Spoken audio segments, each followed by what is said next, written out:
J'aime bien les premiers mots déjà. C'est cool. Pardon? T'aimes bien les premiers mots? Très bien. Alors, on va plus parler d'organisation que de productivité, mais ça va très souvent ensemble. Donc, c'était le titre d'une masterclass que j'avais fait il y a un petit moment. J'ai réutilisé la couverture là pour vous, mais on va surtout parler d'organisation aujourd'hui.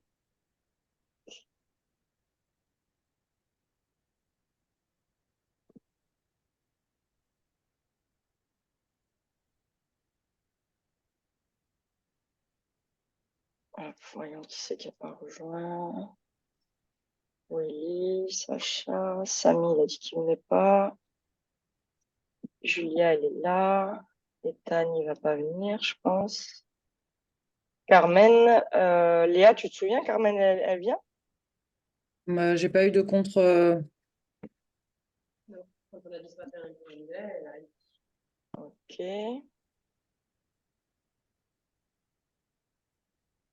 Donc, je vais envoyer un message pour dire on démarre et on va démarrer.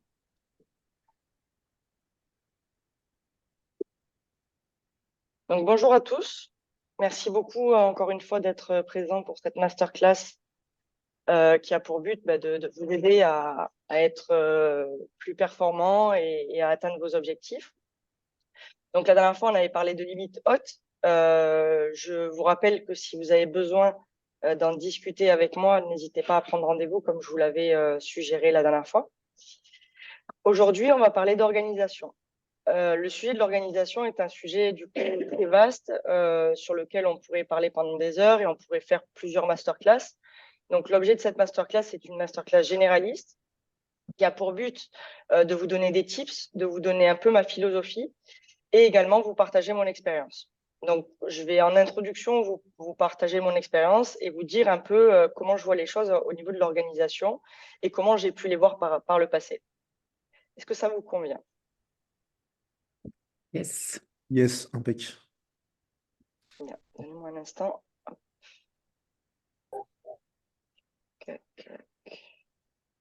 Alors, pour cette masterclass, j'ai un support que je vais pas enfin, je vais vous partager peut-être à certains moments.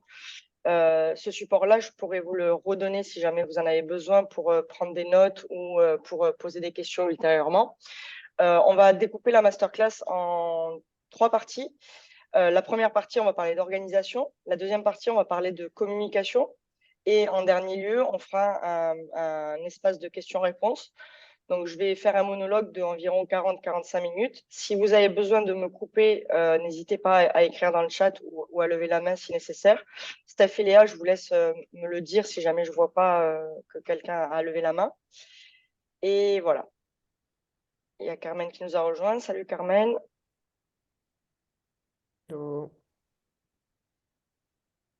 Alors, en introduction, je vais vous parler de mon expérience. Aujourd'hui, j'ai 38 ans et demi et je suis entrepreneur depuis quasi toujours.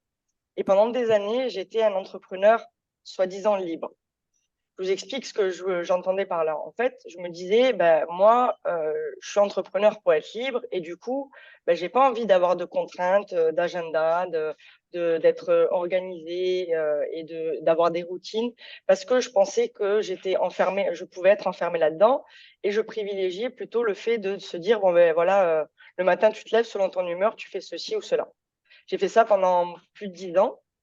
Et le résultat de ça, ça a été que j'ai eu des business à succès, mais le mauvais penchant de ça, c'est que en fait, on a toujours l'impression de travailler. C'est-à-dire que on est un entrepreneur et vous devez en connaître autour de vous des entrepreneurs qui bossent du soir au matin, du matin au soir, qui n'ont pas de temps pour leur famille ou pour leur vie privée, etc. Tout simplement parce qu'ils n'ont pas de cadre dans lequel exercer leur profession et leur activité. Et j'ai été dans ce cas pendant très longtemps jusqu'au jour où j'ai découvert que s'organiser, c'était la clé de la liberté. C'est ce que je veux vous enseigner, si je puis dire, aujourd'hui, et à travers du coup, mon expérience et à travers également des tips que vous pourrez implémenter dès aujourd'hui et dès demain.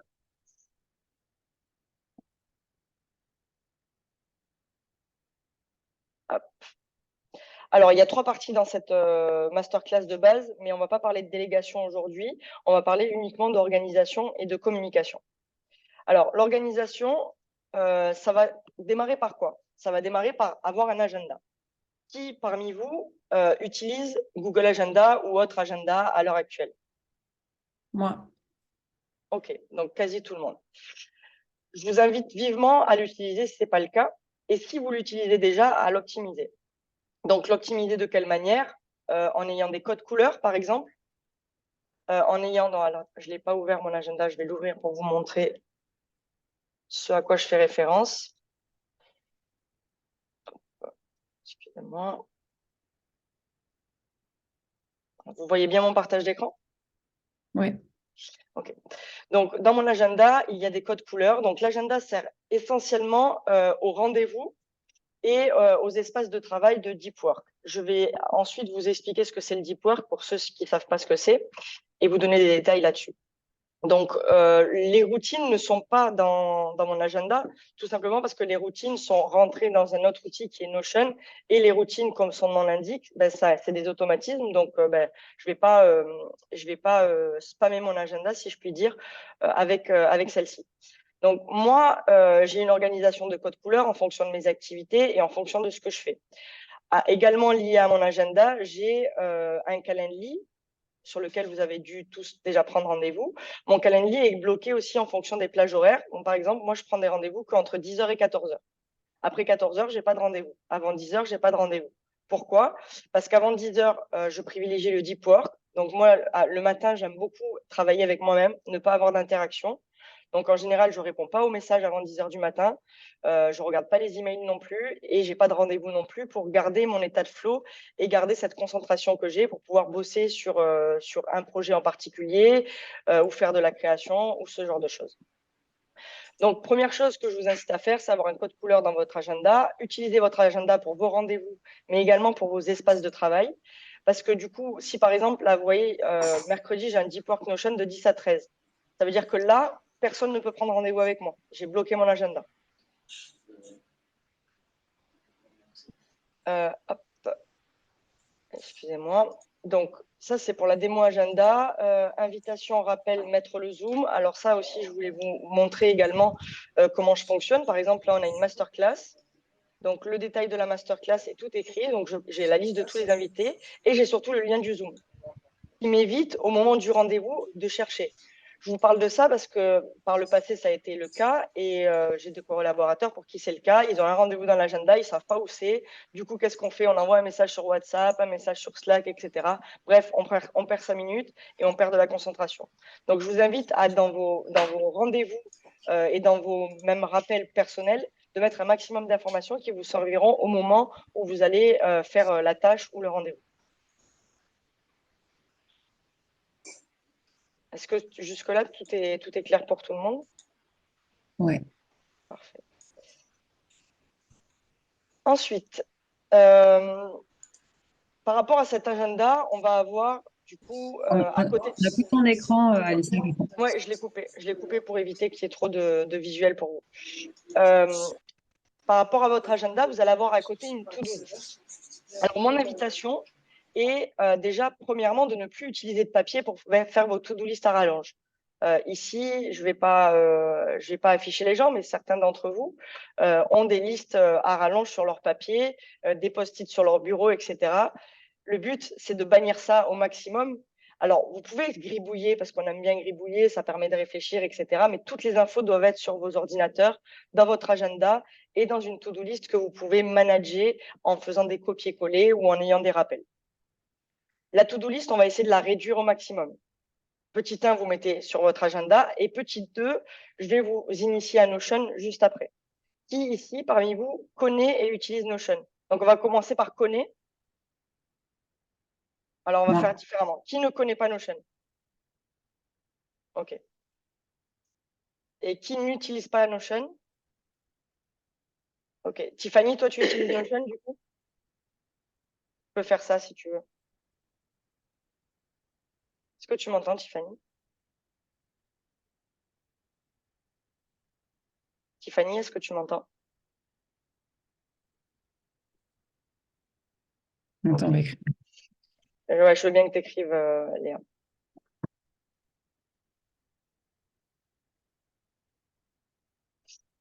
Donc, par rapport à cette to-do list, donc moi, je vais fonctionner avec mon agenda, avec Notion, et je vais également utiliser un outil de Pomodoro.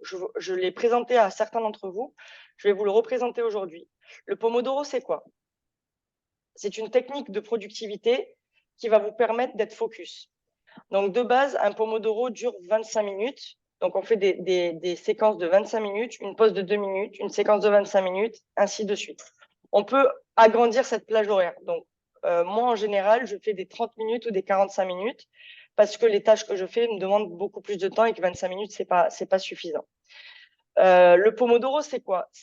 Enfin, la règle du Pomodoro, c'est du coup, on met un chronomètre. Donc là, par exemple, vous voyez, ça c'était hier, j'avais le Pomodoro pour préparer la masterclass. Donc là, admettons, je démarre. Le chrono démarre. À l'issue de ce chronomètre, je vais avoir un ting qui va me dire, Alicia, fais une pause. Donc la pause dure 2 minutes.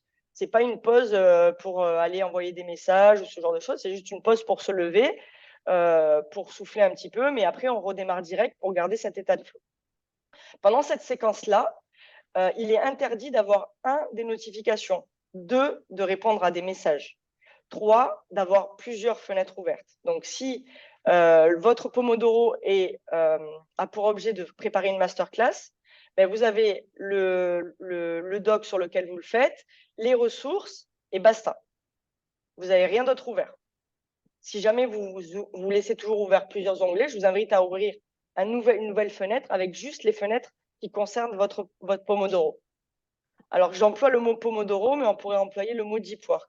Je sais qu'ici, par exemple, Anto travaille beaucoup sur cette méthode-là de Deep Work. Et je sais que, par exemple, si tu veux bien partager ton expérience, Anto, je sais que Anto, quand il est en Deep Work, il est beaucoup plus performant et efficient et a beaucoup plus l'impression de la tâche accomplie que s'il faisait plusieurs choses en même temps. Est-ce que tu peux partager, Anto, du coup, ton expérience? Ouais, exactement. Comme je fais beaucoup de produits en fait par jour, j'essaie de me focus et de les faire le plus rapidement possible en étant focus uniquement sur ça. Je rate pas mon téléphone. J'essaie vraiment de. Ça m'arrive d'avoir quelque chose en fond, mais c'est très très très très rare. Honnêtement, la plupart du temps, je suis focus en deep work, comme je disais à Léa, et j'essaie vraiment de me mettre, ouais, on va dire 4 heures à fond dessus, et des fois, je suis plus rapide justement comme ça en 4 heures que si je fais deux choses à la fois et que je vais mettre 7 heures, quoi. Donc, Carrément, c'est, carrément. et après, il y Et a aussi des horaires où je suis plus productif. Si je le fais le matin, je sais que si je taffe le matin de 9 heures par exemple, à midi ou de 9 heures à 13 heures, je vais être plus productif que si je le fais en après-midi, par exemple. est-ce que des fois, tu perds le focus? Ouais, ça m'arrive. Bah ouais, je pense qu'après, on est tous humains, surtout si j'ai ma femme qui vient me parler ou quoi. C'est compliqué. Mais des fois, je lui dis, par exemple, je lui dis, me parle pas pendant que je travaille ou me pose pas de questions, va pas me demander des trucs. Et j'essaie vraiment de rester focus sur le taf. Ok, top. Je sais pas si c'est suffisant, mais. Oui, oui, non, c'est parfait. C'est juste l'idée de voir les résultats que tu as derrière et aussi qu'on est tous humains et que perdre le focus, ça arrive à tout le monde et qu'il suffit juste de mettre un cadre par rapport à son entourage, donc les enfants, la femme, ce genre de choses et également surtout les notifications. Donc, juste après, je vais vous inviter à couper vos notifications de manière générale, pas uniquement quand vous êtes en deep work, mais quand vous êtes en deep work, c'est indispensable de ne pas avoir de notif, de ne pas avoir quelque chose qui va vous sortir de votre focus, sachant que soi-même, on peut se sortir tout seul de son focus. Tu as une idée, tu as une envie, tu as une connerie, et du coup, tu sors de ton focus. Donc, on peut s'écouter quelques minutes, mais après, il faut arriver à retrouver cet état de flow. Par contre, je voulais juste vous prévenir que avoir plus de 3-4 heures par jour de focus, c'est très difficile. Donc, n'essayez pas de faire plus que 4 heures. Déjà, si vous faites 2 heures de focus par jour, c'est top. D'ailleurs, c'est l'objectif que je vais vous inviter à avoir chacun à l'issue de cette masterclass. C'est 2 heures de focus, 2 heures de deep work par jour minimum. Si vous arrivez à 4 heures, c'est top, mais 4 heures, c'est déjà énorme. Et Après, tu vois, je me permets de rajouter un truc. Je je t'en prie. n'utilise pas le Pomodoro dans le sens où je fais pas des pauses toutes les 25 minutes. Par contre, Mhm. c'est vrai que naturellement, j'ai tendance à faire des pauses. En fait, quand j'ai fait, je sais pas, par exemple, 4 produits, 5 produits, j'ai tendance à faire une pause de, je sais pas, 5 minutes, tu vois. Ça vient tout seul, en fait. Je me dis, faut que je déconnecte entre 2 et 5 minutes sur l'écran et que je fasse autre chose. C'est top. Après, le quadrillage via le temps, c'est pour donner un quadrillage. Mais si tu as un quadrillage via tes tâches, donc là, en l'occurrence, les produits, c'est très bien aussi. Et d'ailleurs, tous ceux qui font de l'intégration produit, je vous invite vraiment à suivre le modèle d'Anto parce que quand on a fait 4-5 produits d'affilée, il faut souffler. Il faut se lever 2 minutes, il faut aller boire un coup, faut sortir de sa tête quelques secondes, quelques minutes, mais aussi il faut prendre soin de sa santé. Boire, se mettre debout, on a tendance à être assis. Moi, perso, j'ai pas mal de problèmes de dos qui sont dus justement à ce mode de travail. Donc, je vous invite vraiment à faire attention à ça et à pas attendre d'avoir mal pour prendre des mesures, quoi. Donc, se lever régulièrement en fait partie. Aller boire également en fait partie. Et manger aussi, ça en fait partie. Certains d'entre vous ici oublient les pauses repas. Donc, ça, c'est important aussi pour vous. Donc, voilà pour la partie agenda, to-do list / deep work. Donc, pour résumer cette partie-là, en gros, je vous invite à avoir des routines qui sont quadrillées dans une habitude que vous allez mettre en place. Ajoutez à ça votre agenda où vous allez mettre vos rendez-vous et vos espaces de deep work. Et ajoutez à ça Notion dont on va parler juste après. Ce qui va également vous servir dans votre organisation, donc on est sur un deuxième sujet, ça va être les process. Donc, tous aujourd'hui, vous avez 80% de votre activité, si je ne m'abuse, avec nous. Donc, tout ce qui est process, c'est Léa, Steph ou moi qui les avons fait. Donc, vous avez le travail qui est pas mal mâché. Ce que je voulais vous inviter à réfléchir aujourd'hui, c'est plutôt pour vous et le développement de vos activités et également de votre vie perso. Les process peuvent être appliqués à la vie perso. Je pense ici à, par exemple, Nina, qui doit jongler avec sa petite fille, avec sa vie perso, etc., et sa vie pro. Tu peux avoir des processus pour gérer ta vie personnelle. Exemple, la préparation des repas, mettre la table, préparer les soupes ou ce genre de choses. Tu pourrais avoir des process qui te permettent de dupliquer à chaque fois et du coup de ne pas avoir à réfléchir à bon, mais là, comment je fais? Donc, attends, je dois aller faire des courses. Bon, d'abord, je fais une liste de courses. Après, je cuisine. Après, je congèle. Après, je te dis un peu tout le monde décousu. Mais dans l'idée, si tu veux gagner du temps et être performante dans ta vie perso, tu peux également processiser ta vie perso. Alors, c'est quoi un process? Un process, c'est quelque chose qu'on va faire plus de 2 fois. Quand on fait quelque chose plus de 2 fois, ma règle à moi est qu'on doit avoir un process pour justement éviter d'avoir à réfléchir. Vous pouvez avoir des processus aussi d'endroits où vous rangez les choses. À votre bureau, vous avez peut-être tendance à mettre votre téléphone d'un côté et des fois de l'autre. Si vous le mettez toujours au même endroit, eh bien, au moins, vous n'avez pas à réfléchir. Ah merde, j'ai mis où mon téléphone? Tous ces petits temps où vous allez réfléchir vous font perdre de la charge mentale et du temps dans votre activité. Donc, un processus, c'est mettre des choses à une place précise, mais c'est également quelles sont les étapes pour arriver à un résultat final. Est-ce que quelqu'un a un exemple d'une tâche qui fait de manière récurrente qu'on pourrait prendre ici pour que je vous explique un peu comment faire un processus et comment l'appliquer? Ça peut être un truc perso, hein.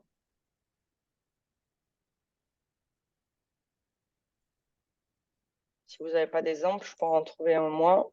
Moi, j'ai ma routine avec ma petite. Genre, le matin, elle se réveille, je vais la chercher, je la change, je la descends, je lui donne son bibi, je lui donne son petit-déj, je prépare les affaires, je l'amène chez nounou, je rentre à la maison, je prépare une bouteille d'eau, mes affaires, je me mets à l'ordi et je me mets à bosser. Ok, donc à t'entendre, le process est déjà clair dans ta tête. Bon, dans ma tête, il est très clair. Après, dans le vrai, dans le réel, il est beaucoup moins simple parce qu'il y a le paramètre bébé qui fait que quand t'as pas dormi de la nuit, même si tu as l'habitude de faire tous les jours la même chose, ça part en switch, il suffit qu'elle crie, qu'elle pleure, qu'elle veut pas aller dans le siège auto, ça peut tout détraquer. Et moi, je suis du genre à, si j'arrive chez moi quand j'ai déposé la nounou et que j'ai 10 minutes de décalage, je prends un coup de panique. Je vois. Et du coup, est-ce que tu oublies des choses dans les étapes de tout ce que tu as à faire des fois? Ah oui, ah Ok. oui, oui, pour peu que je Ben, sois mal lunée. là, typiquement, une fiche de process, ça serait vraiment les étapes. Étape 1, ça. Étape 2, ça. Étape 3, ça, etc. Et en fait, tu pourrais avoir tous les jours un rappel. Donc ça, on peut le faire assez facilement sur Notion. Je vais vous montrer après un exemple là-dessus. Je vais vous le montrer tout de suite, je pense. Donc, en gros, tu peux avoir une template qui se met dans ton Notion. Donc, tu connais pas Notion, donc je pourrais prendre le temps de t'expliquer à part. Là, comme tout le monde connaît, je vais pas faire un cours spécial Notion. Mais comme je vais faire du contenu formation dessus, je te l'enverrai pour que tu puisses l'utiliser. En gros, alors je te partage mon écran pour que tu comprennes. Hop. Donc ça, c'est le Notion de l'agence qui aujourd'hui est utilisé que par l'équipe de direction. Mais bientôt, vous aurez accès. D'abord, je veux que tout le monde le prenne en main au niveau de la direction et après, ça sera diffusé auprès de tout le monde. Donc, en gros, on a une to-do list par personne et l'histoire des templates. Donc, c'est ça que je vais te montrer particulièrement là tout de suite. Hop. Donc, en gros, je peux décider de dire, donc, morning routine bébé. On va appeler ça comme ça. Morning routine bébé. OK? Routine. Donc, en fait, je vais pouvoir dire à Notion que tous les matins, il t'envoie cette morning routine. OK? Donc, toi, tu l'affiches sur ton écran.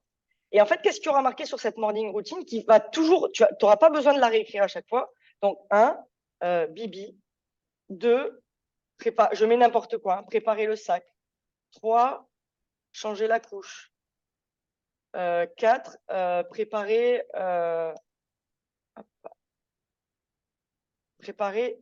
doggy bag. Ainsi de suite. OK? Et en fait, ça, tous les jours, ça va popper dans ton Notion, donc dans ta routine, tu vas l'avoir, tu vas avoir un rappel et en fait, tous les jours, tu vas pouvoir l'afficher sur ton écran et pendant que tu es en train de courir à droite à gauche, tu vas pouvoir aller checker, ah, est-ce que j'ai fait ça, est-ce que j'ai fait ça? Donc là, du coup, typiquement, on a un exemple d'une routine qu'on va mettre en process. Donc, Nina va pouvoir ne rien oublier par rapport à ses étapes pour arriver au truc final d'amener son bébé chez la nounou. Mais aussi, l'avantage que tu vas avoir, Nina, avec ça, c'est que demain, tu as une jeune fille au père, ce qui est possible, qui du coup va être la personne qui va te remplacer, ou alors ton compagnon également, ou ta famille qui pourrait être là et t'aider. Tu as juste à dire, bon, mais voilà, tu as la checklist là, tu n'as même pas besoin de réfléchir, ah, est-ce que machin, est-ce que truc. Ta checklist est déjà préfaite parce que tu l'as déjà préparée en amont et c'est toujours la même. Et du coup, tu donnes à la personne et tu peux déléguer très facilement. Et donc là, on voit bien l'intérêt d'un process qui est petit 1, ne pas avoir à penser à chaque fois et à découper les étapes de ce qu'on fait d'un point de vue perso. Et la deuxième étape qui est pouvoir déléguer cette tâche ou cette activité à une tierce personne.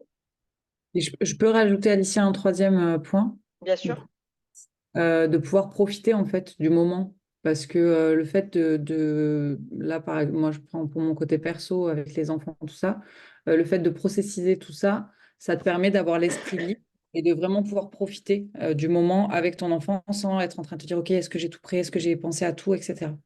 totalement. Totalement. Et c'est ce que je vous partageais en début de masterclass, que le fait de cadrer et d'avoir des choses, des processus bien écrits et bien établis, va vous permettre d'avoir des moments de tranquillité. C'est-à-dire que dans ce truc-là, comme dit Léa, tu peux avoir 10 minutes qui sont consacrées à jouer avec ta fille, qui aujourd'hui n'existent pas. Parce qu'aujourd'hui, tu n'as absolument pas le temps, tu cours et tu es en stress d'avoir ces fameuses 10 minutes de retard. Est-ce que quelqu'un a des questions par rapport à la mise en place de process et à l'intérêt d'avoir des process? Top. La troisième partie de l'organisation, c'est comment vous allez gagner du temps sur votre emploi du temps, dans votre travail et dans votre vie perso. Alors, le premier tip que j'avais mis, bon, c'est un tip assez évident, mais je vous le partage quand même. C'est lorsque vous regardez des vidéos, que ce soit des Looms entre équipes ou alors des vidéos de formation ou un contenu X ou Y, vous regardez la vidéo en accéléré. Vous pouvez mettre en x1,25, x1,50, x2. Alors, attention à ce que ce soit compréhensif. Donc, quand vous avez l'habitude d'un sujet en x2, c'est OK. Quand vous n'avez pas l'habitude, 1,25 est largement suffisant. Deuxième chose, avoir des règles de communication. Donc ça, on le verra en deuxième partie. Je ne rentre pas dans les détails maintenant. Troisième chose qui vous fait perdre du temps et du coup qui peut vous en faire gagner si vous les supprimez, c'est les réseaux sociaux. Donc le scroll sur les réseaux sociaux est un truc qui est ultra chronophage. Anto, ça a l'air de te parler. Ouais, non, moi, c'est un truc que je fais pas parce que je trouve que c'est effectivement chronophage et en plus, pour moi, ça, comment dire, ça pollue le cerveau en fait. C'est pas une bonne chose de manière générale. à faire tous les jours. Personnellement, Totalement. je suis pas- Totalement, je rebondis sur le fait que tu pollues le cerveau parce qu'il y a deux choses. Il y a le temps que vous allez passer dessus, donc 15, 20, 2 heures, 4 heures par jour. Je vous invite d'ailleurs tous à regarder dans votre téléphone, il y a les trucs de temps, de combien de temps vous passez sur les applis. Je vous invite à tous à le regarder et à vous challenger par rapport à ça, à vous mettre des limites si jamais vous n'êtes pas capable de vous auto-gérer là-dessus. Je pense que 30 minutes par jour, c'est largement suffisant pour aller sur Instagram, Facebook, TikTok ou ce genre de conneries. Alors, je dis conneries entre guillemets parce que bah, vous avez le droit d'avoir envie d'aller sur les réseaux sociaux pour des raisons personnelles ou professionnelles. Et c'est pas à moi de juger si c'est bien ou si c'est mal. Juste limiter ce temps-là. Donc, il y a l'aspect temps, mais il y a l'aspect aussi, comme tu disais, la pollution. Donc, les réseaux sociaux, très souvent, nous font avoir des sentiments de jalousie, de frustration, ce genre de choses qui n'est pas sain dans votre développement, puisqu'on va voir un tel ou un tel, ah, lui, il fait ceci, ah, purée, il a de la chance. Moi, j'aimerais bien faire ça. C'est toutes des petites réflexions qu'on peut se faire quand on regarde les réseaux sociaux. Je ne sais pas si ça vous parle. En tout cas, enfin, moi, je sais que moins j'ai de réseaux sociaux, moins je me sens polluée et moins j'ai un esprit, on va dire, de comparaison ou ce genre de choses. Ouais, puis c'est aussi je rajoute aussi les shots de dopamine, en fait, pour moi, que j'appelle ça. C'est que tu prends par exemple TikTok, quelqu'un qui regarde des vidéos pendant 1 heure et qui se prend des shots de dopamine en boucle, c'est pas une bonne chose pour le cerveau, je pense. Totalement. Julia? Oui, je voulais dire aussi, désolée pour ma voix, que même au niveau concentration, moi j'ai énormément perdu. J'arrive pas à tenir plus de 20 minutes, 10 minutes sur un truc parce que je suis allée tellement vite que ça m'a vraiment altéré quoi. Et tu penses que ça vient de la consommation des réseaux sociaux, du coup? Ah mais total. Ouais, Parce que ça fait 1 an ou 2 où je me suis vraiment mis, enfin par exemple TikTok. Et c'est devenu limite un peu une drogue, tu vois, où à passer comme ça, et je me suis rendu compte que je tiens pas un film sans regarder mon téléphone, je tiens pas un bouquin sans regarder toutes les 10 minutes. Il y a plein de trucs comme ça, en fait, qui c'était pas le cas avant. Et là, à la Greatness, on a dû ranger nos téléphones pendant des journées complètes, et c'était ouf, quoi. et du coup, tu le cherchais? Est-ce que tu avais tendance à chercher ton téléphone, tu sais, il te manque un Euh, truc ou pas? Au début, oui. Et en fait, au début, oui, parce que, par exemple, quand tu es gêné ou quand la discussion devient un peu trop intense et ou machin et tout, c'est une porte de sortie aussi. Et là, de pas la voir, et ben, au final, j'avais même plus envie de le regarder, là, en fait, après, quand je l'ai repris. Je me disais, C'est top. c'est nul. Ouais. Pour moi, il y a trois actions à faire. Alors, plus ou moins, on va dire, violentes pour quelqu'un qui a l'habitude. La première, c'est de supprimer l'application de ton feed. Alors, tu peux la supprimer de ton téléphone, mais qu'elle soit toujours dans le téléphone. Donc, si tu as besoin d'y aller, tu peux toujours y aller. Mais tu n'as plus l'icône. Et en fait, quand tu enlèves l'icône, tu as tendance à aller le chercher. Tu prends ton téléphone, tu vas le chercher. Tu vois. Donc, déjà, ça, c'est une première action à faire, enlever l'icône. Deuxième action à faire, limiter le temps d'utilisation. Donc ça, tu peux mettre un temps précis par jour et du coup, automatiquement, ça va te dire, ben, vous avez utilisé votre temps. Et là, l'idéal, c'est de mettre un code. Si tu mets un code et tu le donnes à ton mec, à ta mère, à ta sœur, à qui tu veux, et la personne n'a pas le droit de te le donner, sauf il faut vraiment que tu justifies par A plus B qu'il faille qu'elle te donne le code. Donc, Mm. c'est un peu violent, mais quand on est trop accro, ben, je pense qu'il faut passer par là. Donc, du coup, j'ai dit quoi? Limiter le temps. Et oui, et le troisième truc, ça, c'est à mettre en place tout de suite, c'est couper les notifications. Donc, plus de Ouais. notifications, de messages, de likes, de ce genre de conneries. Est-ce que quelqu'un ici a des notifications réseaux sociaux ou pas? Ok. Je t'invite vraiment première action, Julia, à les couper, ces notifications-là. Sachant que, tu vois, à chaque fois que tu vas y aller, tu les auras, tes notifs, en fait. Mais juste ne te fais pas déranger dans ton travail, dans ton ennui, parce que l'ennui est bon, tu vois. Et à force de réseaux sociaux, comme tu dis, on a des moments de gênance, etc. On va prendre le téléphone et du coup meubler un petit peu notre moment de cerveau qui est latent. Alors que ce moment-là, par le passé, c'est à ce moment-là qu'on a eu des bonnes idées ou qu'on s'est reposé ou je ne sais quoi. Donc, notification, je l'ai dit. Arrêtez le papier. Donc, ça, pareil, moyen de gagner du temps, arrêtez le papier. Essayez d'avoir des processus au niveau de votre prise de notes, de vos to-do list, etc., qui sont toujours sur soit votre agenda, soit sur votre Notion, soit sur votre espace de Pomodoro. pour éviter de devoir aller dire, putain, merde, le papier, où est-ce que j'ai écrit ça, etc., etc. Donc ensuite, sur l'organisation, je voulais vous faire une initiation à Notion. Donc, je vous ai montré tout à l'heure comment créer une template et l'intérêt d'une template pour avoir un processus clair. Je vais vous montrer rapidement le Notion de l'agence, comment on l'a découpé et comment on a simplifié les choses pour être le plus efficace possible. Je vais essayer d'être très concise là-dedans. Si vous avez des questions ou si ça vous intéresse pour l'implémenter pour vous et vos activités annexes, on pourra en parler de manière individuelle. Hop. Alors. Donc, bon, désolé pour ceux qui ont déjà eu la démo. Je pense à Léa et à Steph. Donc, notre Notion est divisé en 5 onglets. La home page, la to-do list, les sites, qui sont du coup les projets, nos ressources et les idées.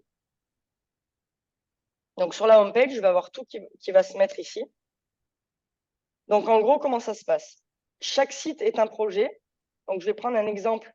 Je vais prendre l'exemple de Pour toi, mon chat. Donc, Pour toi, mon chat, du coup, c'est un site sur lequel vous avez certainement dû tous travailler. Et en fait, sur le Notion, si vous avez besoin d'informations générales concernant Pour toi, mon chat, vous avez tout. Vous avez le lien l'administration, vous avez le lien du Drive, vous avez le nom du client, vous avez le tableau d'intégration produit, vous avez le tableau SAV. Et vous avez en page la to-do list attenante à ce site. Donc là, il n'y a rien qui est attenant à ce site. Mais si, admettons, on fait un rendez-vous avec le client ou pendant le rendez-vous team, on a quelque chose à ajouter pour ce site-là, on va l'ajouter ici. D'ailleurs, Léa, petite parenthèse, pas pour démarrer, je vais vous laisser bien prendre en main, mais à terme, on mettra toutes les intégrations produits, les articles de blog, etc. là-dessus. Mais il faudra que le reste de la team ait pris en main l'outil. On va faire étape par étape. Donc ça, c'est le premier, on va dire, la première organisation qui va nous permettre de pouvoir avoir notre chambre rangée et aller chercher des informations. Le deuxième onglet, qui est la to-do list, qui est du coup le cœur de notre Notion. Donc la to-do list est divisée en personnes, mais également en sites. Donc, je vais vous prendre l'exemple de Léa. Du coup, c'est bien parce que l'exemple de Léa, il est bien, on voit des états de choses à faire, des états en cours et des états qui sont terminés.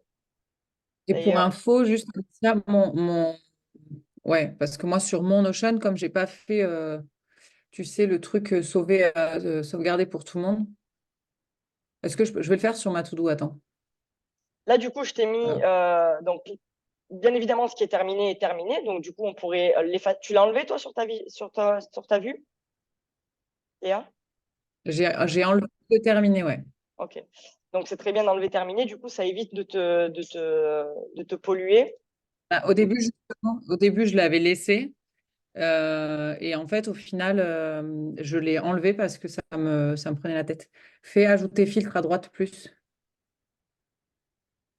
Là, Ouais, mais je ouais. l'ai déjà mis, en fait. État Et tu peux en mettre et tu en cours, sélectionnes juste. et non, pas terminé, du coup. À faire et idée. Voilà. Donc, Voilà. Léa, en fait, il lui reste Voilà. ça à faire.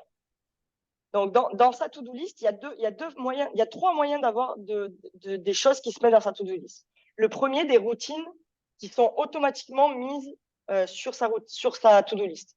On a programmé tout ce que Léa fait de manière régulière, tous les jours, toutes les semaines, tous les mois, tous les trimestres. Ça va automatiquement venir se mettre ici. Ça, c'est la première manière où on alimente sa to-do list. La deuxième manière, c'est elle-même. Elle-même se dit, bon, il faudra que je fasse ça. Donc, du coup, elle va l'ajouter à sa to-do list. Et la troisième, c'est soit Steph, soit moi qui vont lui ajouter quelque chose à sa to-do list. Admettons, elle veut ajouter un truc à sa to-do list. Donc, on va marquer, vas-y, Léa, donne-moi un exemple d'un truc qu'on pourrait ajouter. Sourcing, casquette bonnet. Ouais, ben ça non, puisque tu l'as dans tes routines normalement. Mais on va le mettre quand même. Ça sourcing, t'as un truc routinier qui se met automatiquement, je crois, de mémoire. J'ai pas. Mais, ok. Ok, bon, on va mettre sourcing. Donc là, on met sourcing. Et qu'est-ce qu'on va aller remplir quelques informations. Donc, si elle est toute seule, c'est que elle. Donc, Léa, elle a un deuxième prénom qui est intégration produit. Et si, par exemple, il y a Steph aussi qui doit se mettre dedans, ben, elle va taguer Steph. Vu que là, elle a dit, tu m'as dit quel site? Casquette bonnet. Casquette bonnet. Donc, on va mettre casquette bonnet. Et automatiquement, sur la to-do list de Casquette Bonnet, je vais avoir le sourcing que Léa devra faire. Ça veut dire que moi, par exemple, si je veux savoir ce qu'il y a à faire pour Casquette Bonnet, je peux directement aller à Casquette Bonnet et je verrai que Léa elle doit faire le sourcing. Donc, voilà pour un exemple, on va dire, très rapide de comment fonctionne la to-do list. Donc, il y a 4 états. Il y a l'état d'idée, il y a l'état de à faire, l'état de en cours et l'état de terminé. Les 4 états qu'on va avoir. Ensuite, sur notre Notion, on va avoir des ressources. Alors, les ressources, c'est quoi? C'est tout ce qui va nous servir à bosser. Donc, tout ce qui va être notre banque de process. Donc, par secteur, on va avoir la banque de process avec dedans des looms, des fiches de process, etc., etc. On va également avoir le CRM équipe. D'ailleurs, concernant le CRM équipe, j'ai rentré que les gens avec qui j'ai fait des entretiens récemment. Ceux qui ne sont pas encore rentrés, je vais vous rentrer au fur et à mesure. Le but de ce CRM, c'est de pouvoir, moi, prendre des notes sur votre évolution et sur les différents entretiens qu'on fait avec vous. Également, avoir vos infos perso, donc votre adresse mail et votre adresse également perso. Savoir vos dates d'anniversaire aussi, parce que moi, j'aime bien souhaiter les anniversaires. Donc, du coup, marquez vos dates d'anniversaire. Voilà. Ensuite, on a le CRM client. Donc là, on a la liste de tous nos clients qui aujourd'hui, tous ceux qui sont là, ça ne vous sert pas vraiment, mais je vous le montre quand même. Et on va avoir également Calendly. Donc, si vous voulez prendre rendez-vous avec moi, il y a les liens Calendly. On va avoir les liens de nos partenaires et des différentes affiliations. Et les liens également pour les fiches produits d'agence. Donc, si demain, vous êtes amené à parler d'un service ou d'un produit qu'on vend dans l'agence, vous pouvez aller chercher dans la banque de ressources ce genre d'informations. En gros, l'idée, c'est que grâce à ça, on limite un maximum les communications et que tout ce qui est fait 2 fois ne suscite pas un objet de discussion. Et le troisième item qui est idée. Donc, idée, il est décorrélé, mais ça fait partie de la to-do list. Il est décorrélé, pourquoi? Parce qu'en gros, idée, c'est tout ce qui va être alimenté au fur et à mesure et ensuite, on va choisir de le mettre ou pas dans la to-do list. Voilà un petit peu comment on a découpé le Notion et comment je vous invite à tous le faire de votre côté. C'est très minimaliste, mais il y a tout. Et en fait, tout doit rentrer dans ce cadre-là. On n'essaie pas de sortir du cadre. Parce que Notion, c'est un outil qui est extraordinaire, mais on a vite fait de mettre de tout. De mettre des épices, de mettre tout ce qu'il faut dedans. Et après, on s'y retrouve pas. On veut tellement optimiser l'automatisation, etc., qu'après, ça part en sucette de suroptimisation. Est-ce que vous avez des questions là-dessus? Est-ce que tout le monde a compris déjà tout ce que j'ai expliqué? Ça Ouais, s'utilise aussi bien sur l'ordi que sur le téléphone. Totalement. Ok. Totalement. D'ailleurs, toi, dans ton exemple de routine du matin, tu peux l'avoir sur le téléphone, tu es dans la voiture, penser à aller mettre de l'essence, bam, tu cliques.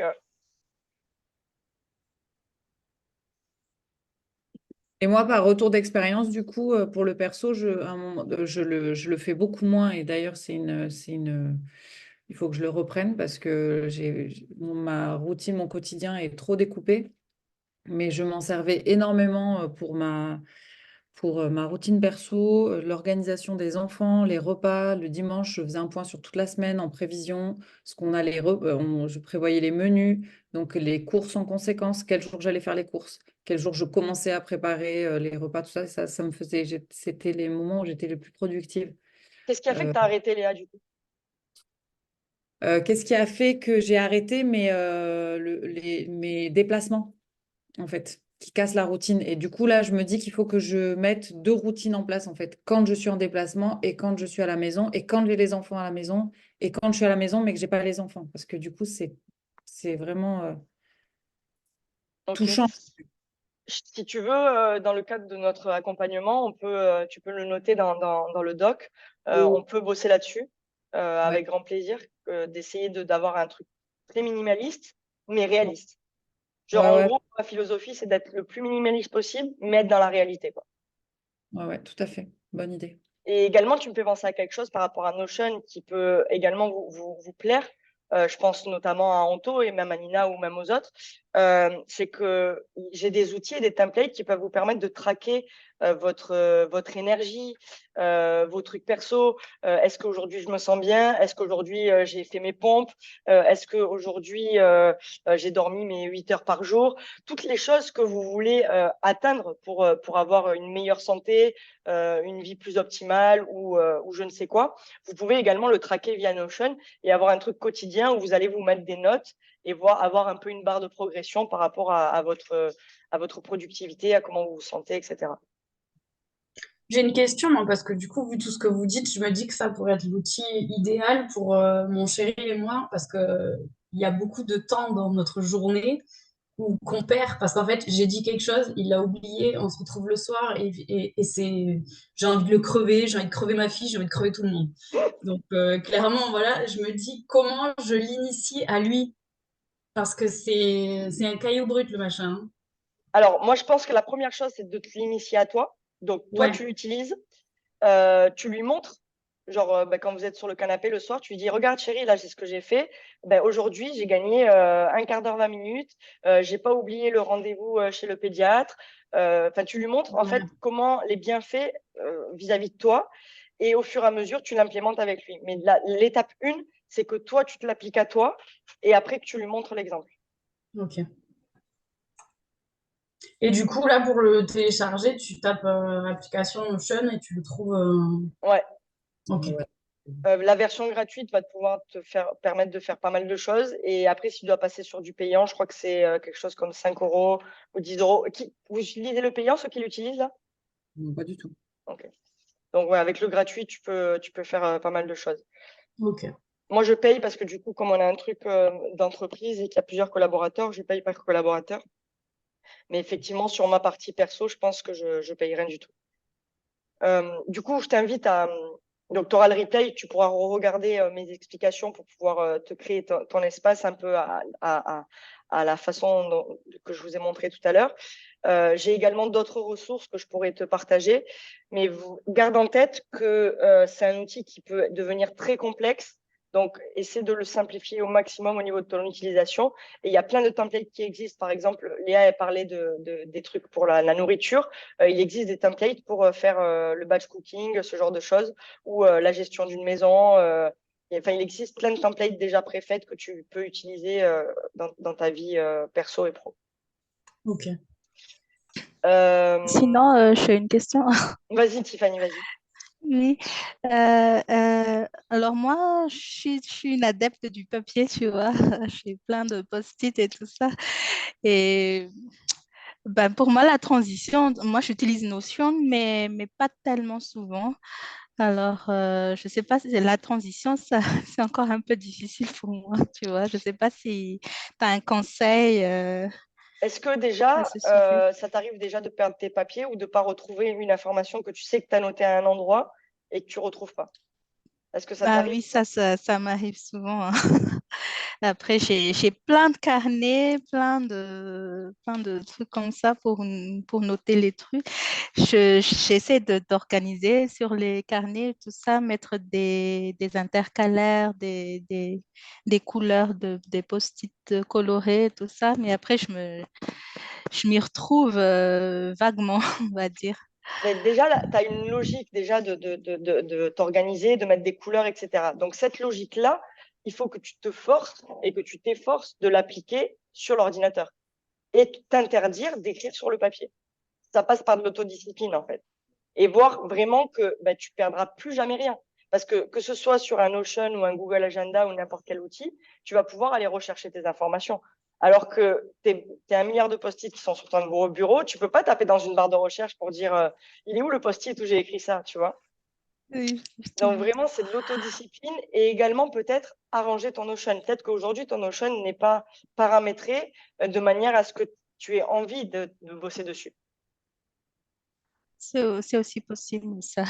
Parce que, en fait, ça prend aussi un peu de temps pour organiser le Notion. Totalement. Du coup, comme je vous disais au début, c'est que je vais faire du contenu Notion pour déjà aider l'équipe à l'utiliser. Mais dans le contenu que je vais faire, il y aura également, je vais vous montrer comment créer l'espace comme moi je l'ai créé pour pouvoir le dupliquer chez vous.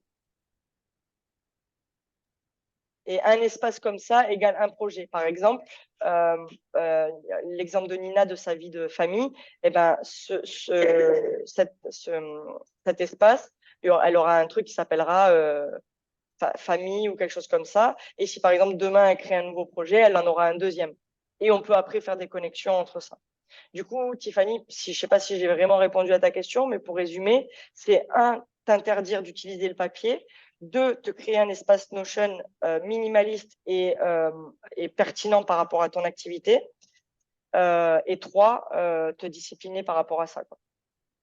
D'accord, ça marche. Je vais essayer cette fois. J'espère que je vais y arriver parce que j'ai vraiment beaucoup de choses à faire ces derniers temps.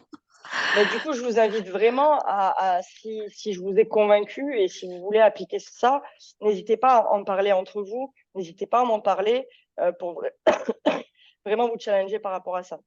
Seul, on n'arrive pas à grand-chose. C'est pas forcément toujours évident de s'autodiscipliner. Donc, n'hésitez pas à utiliser les autres, à donner des objectifs, à donner des nouvelles, etc. Du coup, je vais clôturer la partie organisation sur la notion de préparation et de bilan.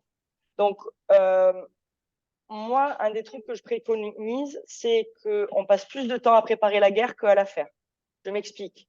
On va mettre en place un plan d'action pour faire X. On va mettre peut-être 3 heures à faire le plan d'action, mais on va mettre 1 heure à le mettre en place. Est-ce que ça parle à tout le monde? Ok. Donc, mon invitation aujourd'hui, c'est que quoi que vous fassiez, quoi que vous entrepreniez, que ce soit un projet, une tâche, une nouvelle idée, passez du temps sur la préparation, cadrez un maximum, incluez-le dans une timeline, incluez des étapes, et après, vous passez à l'action. On ne prépare pas et on ne passe pas à l'action en même temps. On prépare un maximum et ensuite on passe à l'action. Je ne vais pas vous donner d'exemple pour essayer d'être rapide parce qu'il nous reste 15 minutes, mais si vous voulez en avant, on pourra le faire ultérieurement. La deuxième chose, du coup, qui est dans la logique de cette préparation-là, c'est de faire des bilans. Moi, dans mon agenda, je ne sais pas si vous l'avez vu tout à l'heure, tous les vendredis après-midi, je dois faire le bilan de la semaine. Et avant ça, j'ai préparé ma semaine. Donc, en début de semaine, je prépare ma semaine, j'ai des objectifs, j'ai des tâches à faire, etc. Et à la fin de la semaine, je regarde ce que j'ai fait et ce que j'ai pas fait. Et du coup, à partir de là, je me dis, bon, ben, Alicia, là, ça, c'est bien, tu as fait ça. Donc, du coup, tu te félicites. Et qu'est-ce que tu as pas fait? Alors, du coup, là, on va s'analyser. On va pas s'auto-flageller. Attention, des fois, on peut mettre beaucoup de choses à faire et on les fait pas. Ça veut pas dire qu'on est nul, ça veut juste dire qu'on en a trop mis dans son assiette. Donc, du coup, à la fin de la semaine, l'idée, c'est de dire quoi? Ben, la semaine prochaine, je vais peut-être en mettre moins dans mon assiette pour être plus performant et aller au bout de mes objectifs de la semaine. Et instaurer, du coup, cette préparation hebdomadaire et ce bilan hebdomadaire. Donc, moi, je le fais le vendredi après-midi, c'est le bilan, et le dimanche, je prépare ma semaine. Chacun peut avoir un jour différent, mais c'est cool d'avoir un jour de préparation et un jour de bilan pour avoir l'impression d'avancer tout simplement. Et ça, encore une fois, on peut avoir des templates sur Notion. Donc, par exemple, bilan de la semaine, donc c'est ce qu'on fait avec l'équipe de direction. Je vais vous montrer. Toutes les semaines, ils reçoivent, excusez-moi, partage d'écran. Toutes les semaines, ils reçoivent le retour sur ta semaine. Donc là, il y a écrit quoi? Ta victoire de la semaine, axe de progression, sur quoi tu n'es pas satisfait et voudrais t'améliorer, comment tu te sens, souhaites-tu me faire une demande ou une remarque suite à cette semaine passée? Donc là, c'est adressé à moi parce que c'est ce que je demande, mais vous pouvez aussi vous auto-adresser des choses. Et ça, c'est très intéressant pour un peu traquer votre état d'esprit, là où vous êtes le plus performant ou quand vous avez des coups de mou. Moi, perso, je sais qu'il y a des moments de l'année où je suis moins motivée que d'autres. Et du coup, le fait de pouvoir prendre des notes et faire des bilans de manière régulière, j'arrive à voir quel environnement faisait que j'étais performante et contrairement, quel environnement faisait que j'étais moins performante. Donc voilà sur la partie organisation de manière générale. Est-ce que vous avez des questions là-dessus? Non, bon, après, c'est plus des questions de perso sur des cas précis, mais on va pas en parler maintenant, je pense. Parfait. Donc, du coup, toujours pareil, je me mets à votre disposition pour cela, si besoin. Et d'ailleurs, du coup, ça me fait rebondir sur la deuxième partie que je voulais faire, qu'on va faire très rapidement, qui est la communication. La communication, très souvent, entache votre organisation. comme je l'expliquais tout à l'heure, tout ce qui va être notification, etc., va venir se mettre sur ce que vous avez décidé de faire. Mon invitation aujourd'hui, c'est d'arrêter de vous laisser, on va dire, mener par la baguette par vos clients, par votre entourage ou par toutes les personnes qui vont vous envoyer un message, vous appeler, rentrer en communication avec vous. Donc tout ça, il faut mettre des règles. Moi, depuis 4 ans, par exemple, je ne prends jamais d'appel. Moi, si mon téléphone sonne, je ne réponds à quasi personne, même les gens perso, mes frères et sœurs, mes parents, mes oncles, mes tantes, toutes ces personnes-là, s'ils m'appellent, si ce n'est pas dans un cadre où je sais que je dois recevoir un appel, alors ça paraît peut-être un peu militaire, mais en tout cas, c'est ma manière de fonctionner aujourd'hui, je n'ai pas d'appel hors rendez-vous. Et s'il y a un appel hors rendez-vous, je ne le prends pas. Quelqu'un m'appelle même perso, il va me laisser un message et je le rappellerai quand moi, j'aurai une plage dispo pour ça. Donc ça, c'est la première chose que, en tout cas, moi, je me suis appliquée. La deuxième chose, c'est que quand on a un appel avec quelqu'un, donc que ce soit un appel, un entretien d'embauche, donc je vous parle pour mon cas, un entretien d'embauche, un entretien individuel, un appel avec un partenaire, un appel avec un client, un appel avec quelqu'un que je vais prendre en coaching. Bref, tous les appels que je vais pouvoir faire vont être cadrés. Ils vont être cadrés de quelle manière? Je vais partager mon écran. Donc, un appel doit toujours avoir un objectif. Donc, on accueille l'appel. Bonjour, comment tu vas? Il fait beau chez toi. OK, ça dure 30 secondes, 1 minute tout au plus. On ne dépasse jamais la minute pour parler de la pluie et du beau temps.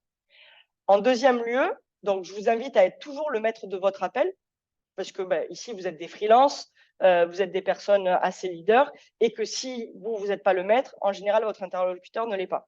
Donc, vous allez cadrer, vous, l'appel. Donc, bonjour, comment tu vas? Est-ce qu'il fait beau chez toi? OK, très bien. Donc, aujourd'hui, on s'appelle pour parler de ta future mission. Est-ce que ça te convient? Oui, non. On va parler pendant tant de temps. Donc, cadrer dans le temps. Cadrer l'objectif de l'appel. Un objectif par appel, c'est largement suffisant. S'il y en a plusieurs, ça doit faire l'objet de plusieurs appels. Ou alors, on fait un ordre du jour, mais l'appel dure plus de 15-30 minutes. Quel est le sujet de l'appel? Donc, il y a l'objet qui est l'objectif de l'appel. À l'issue de cet appel, on va obtenir ça, ça, ça. Le sujet de l'appel, c'est uniquement ça. On ne va pas parler, par exemple, Anto, toi, tu fais de l'intégration produit et de la correction. Si tu as un appel avec Léa, on va soit parler d'intégration, soit parler de correction. On ne va pas parler des deux en même temps. Et en début d'appel, on va dire, bon, mais aujourd'hui, on parle de ça. Ou à cet appel-là, on parle de ça. Je vois à vos sourires que vous n'appliquez pas ce que je suis en train de dire. Mon invitation est que vous l'appliquiez. Ça va vous faire 1, gagner du temps, 2, gagner en efficacité, 3, éviter les oublis. Et vous pouvez très bien enchaîner 2 appels d'affilée, mais bien les cadrer. Donc, je répète, un appel, il a un objectif, il a un sujet et il est cadré, donc une introduction et une conclusion. Quand on a fini, qu'on est arrivé à notre objectif, on dit, celui qui mène l'appel dit, bon, mais voilà, donc ce qu'on a retenu, c'est ça, ça, ça, ça, ça. Toi, tu dois faire ça et moi, je dois faire ça. Ça vous paraît clair? Ouais, ça me fait penser au closing, ce que tu dis, mais ouais, c'est la même chose. C'est totalement le closing. C'est totalement du closing. Genre, en closing, on vous apprend à cadrer les appels pour éviter de sortir du cadre et pour amener vos prospects là où vous voulez les amener. Et pas perdre de temps aussi, parce qu'on a très vite fait de parler pendant 1 heure, 2 heures, 3 heures. Et cadrer dans le temps. Genre, moi, un appel avec vous, vous avez tous eu l'habitude, c'est 30 minutes. On ne dépasse pas les 30 minutes. Si on doit parler plus, on va se créer une autre plage horaire, etc. Mais je vous invite vraiment à vous respecter et à être maître de votre temps à ce niveau-là et à éduquer vos interlocuteurs par rapport à ça. Je vois trop de freelance, je vois trop de collaborateurs et de partenaires avoir des appels déjà qui ne sont pas prévus. Donc ça, pour moi, c'est totalement proscrit. Ça peut ne pas être proscrit pour vous, mais auquel cas, quand vous avez un appel, cadrez bien cet appel pour éviter qu'il déborde.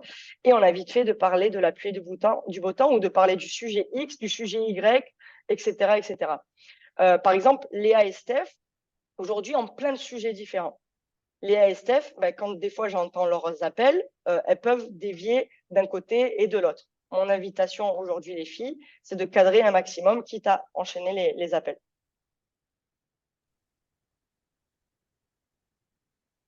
Ok, très bien. Bien sûr, il faut cadrer les appels. Au-delà de ça, il y a quand même une relation humaine qui s'installe dans le travail et que peut-être une digression de 5 minutes autour d'un appel à la fin pour prendre des nouvelles de ton interlocuteur n'est pas forcément un interdit spécifique quant à ta perte de productivité et d'organisation, selon mon avis. Je suis d'accord. Ouais, je suis d'accord, à moitié. Effectivement, il faut que ce soit cadré parce qu'on s'est déjà fait la réflexion, on rigole avec Anto, parce qu'on sait très bien qu'un appel avec Anto, ça part, ça. En fait, en fait, le problème, c'est quand tu discutes avec quelqu'un d'intéressant et que tu aimes bien discuter avec la personne, en fait, tu as envie généralement de parler plus. Enfin, moi, je suis comme ça et ça peut vite déborder. Et c'est vrai qu'il faut s'autodiscipliner, c'est pas facile. Et s'autodiscipliner, mais après, ça n'empêche pas, comme tu le dis, vous êtes tous intéressants plus les uns que les autres. Mais du coup, il peut y avoir des moments d'appel, de chill, en fait. Des moments d'appel où on se dit, bon, ben vas-y, on se prend 15 minutes. Et moi, régulièrement, avec des partenaires, des anciens associés, etc., je vais mettre dans l'agenda discussion. Et là, à ce moment-là, il n'y a pas de début, il n'y a pas de fin, il n'y a pas d'objectif. Et on parle de la pluie et du beau temps. C'est totalement possible. Du coup, Après, voilà ce que je voulais vous... qui c'est qui allait parler? Vas-y, Tiffany. oui. Moi, parfois, j'ai des clients, ils m'envoient, par exemple, ils ont des soucis de leur côté, ils m'envoient des messages. Et parfois, on prend presque 2 heures à échanger des messages et ça me fait vraiment perdre beaucoup de temps. Et je ne sais pas comment on fait pour gérer ce genre de situation, arrêter la communication, stop, c'est bon, on est clair là, je sais pas. Est-ce que du coup, tu donnes la réponse dans la question, je pense. Je vais répondre un peu plus de manière développée. Est-ce que tu as un exemple précis de ça ou pas, qui t'est arrivé récemment? Non, pas récemment. En fait, si des fois, par exemple, ils veulent expliquer quelque chose, ils ne t'appellent pas, ils prennent pas la peine de t'appeler 30 minutes, et ils t'envoient des messages tout le temps, et ça casse un peu la production que j'ai sur le feu. Et là, je dois lui parler 1 heure en message, en échangeant des messages et tout. Alors, tout ce qui est message WhatsApp, pour moi, déjà, doit être proscrit dans une discussion de mettre en place le process ou d'ajustement avec un client, puisque du coup, la conversation se perd et on a vite fait de se perdre et d'avoir une discussion sans fin, comme tu viens de le décrire. Quand un client a quelque chose à t'expliquer ou que toi, tu dois expliquer quelque chose au client, je t'invite à faire un email et un Loom. Tu vois, un loom précis avec, voilà, là, regarde, tu m'as demandé de faire ça comme ça. Je pense que j'ai pas les outils nécessaires pour le faire. Ou est-ce que tu peux m'expliquer, toi, comment tu le fais? Je t'invite à me répondre également par loom pour plus d'efficacité. Parce qu'un message texte, WhatsApp, mail ou même Slack ou autre, n'est pas très clair pour expliquer, par exemple, ben là, tu dois aller dans ce menu-là, cliquer là-dessus, etc., etc. Les explications, elles sont sans fin. Alors que si tu fais un loom qui va te durer quelques minutes, eh ben, tu vas gagner en temps. Donc, mon invitation serait déjà que tu éduques ton client à être concis dans sa communication. Donc, s'il veut t'expliquer quelque chose en plus, eh ben, je t'invite à me faire un loom, s'il te plaît. Ou est-ce que tu veux bien, on prend rendez-vous ensemble pour en parler? S'il ne veut pas prendre rendez-vous, le loom est très bien parce qu'il peut le faire de manière asynchrone et c'est très bien aussi. Effectivement, le rendez-vous, c'est la meilleure chose, mais si tu ne l'obtiens pas, je t'invite à demander des looms pour les différentes consignes à revoir ou ce genre de choses. Et à toi également d'utiliser cet outil. D'accord. Oui, ça. Merci. Du coup, je vous ai partagé pas mal de choses. C'est OK pour moi aujourd'hui. Est-ce qu'il y a un sujet en particulier? Alors, je veux bien que chacun dans le chat me marque le sujet ou le tips qui l'a le plus marqué, / sur lequel il voulait avoir un peu plus de contenu. Donc, mettez-moi tous dans le chat le sujet qui vous a le plus percuté et sur lequel vous aimeriez avoir plus de détails. Et dernière chose, je vous invite à prendre la parole si vous avez des questions ou des choses à ajouter, peut-être des partages d'expérience ou des tips à donner à la team. Juste pour rajouter sur le dernier sujet qu'on a abordé là au niveau des communications, moi si j'ai une personne qui est en retard aussi, je faisais beaucoup en closing, notamment quand j'avais un client qui était en retard de 5 minutes ou même 10 minutes, en fait j'annulais et je prenais plus le rendez-vous parce que au bout d'un moment tu perds trop de temps à attendre les personnes qui sont pas là ou qui sont en retard et ça te bouffe une énergie aussi énorme, je trouve, sur ce genre de choses. Carrément. Carrément. Moi, quand quelqu'un est en retard plus de 5 minutes, je coupe. En fait, tu peux faire quelque chose en même temps, mais c'est toujours chiant parce que tu commences quelque chose et du coup, la personne, elle arrive. Et là, tu n'es plus focus sur l'appel que tu devais faire avec, alors que tu étais focus 5-10 minutes avant. Donc, ouais, passer 5-10 minutes, en général, je dis, bon, ben, on reprend rendez-vous. C'est pas grave, ça arrive d'avoir un empêchement ou d'être en retard, mais effectivement, ça me parle ce que tu dis. Ouais. Quelqu'un a une question, quelque chose à ajouter?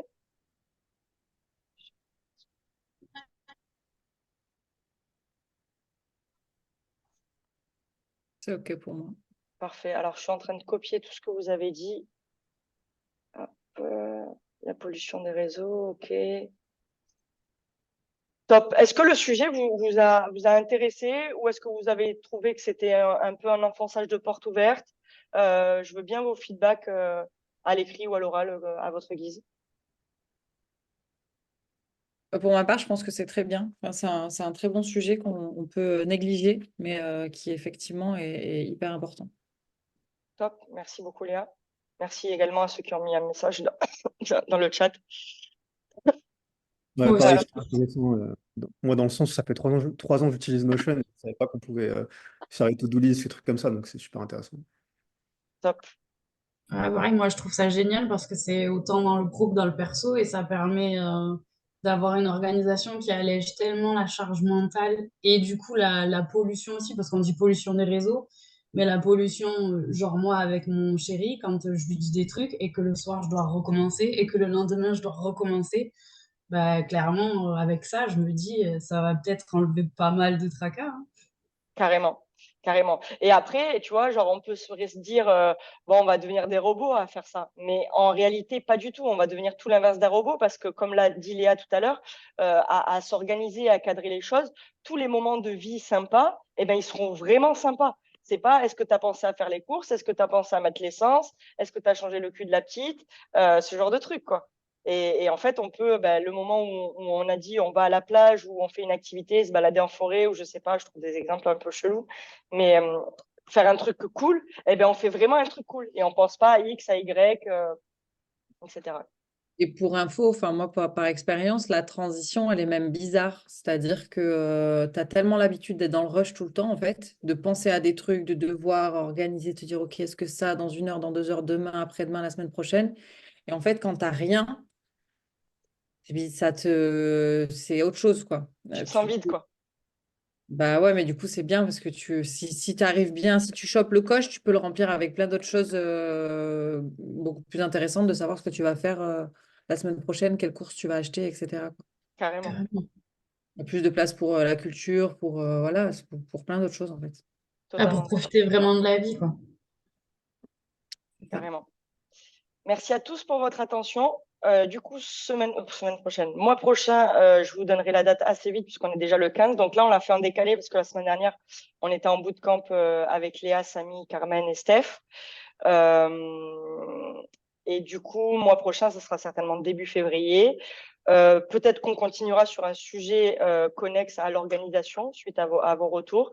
Je verrai en fonction du vent du moment et de mon envie. Et n'hésitez pas à m'envoyer des messages si vous avez des sujets que vous voulez traiter. Je suis ouverte à bosser sur un sujet ou un autre si jamais vous en ressentez le besoin.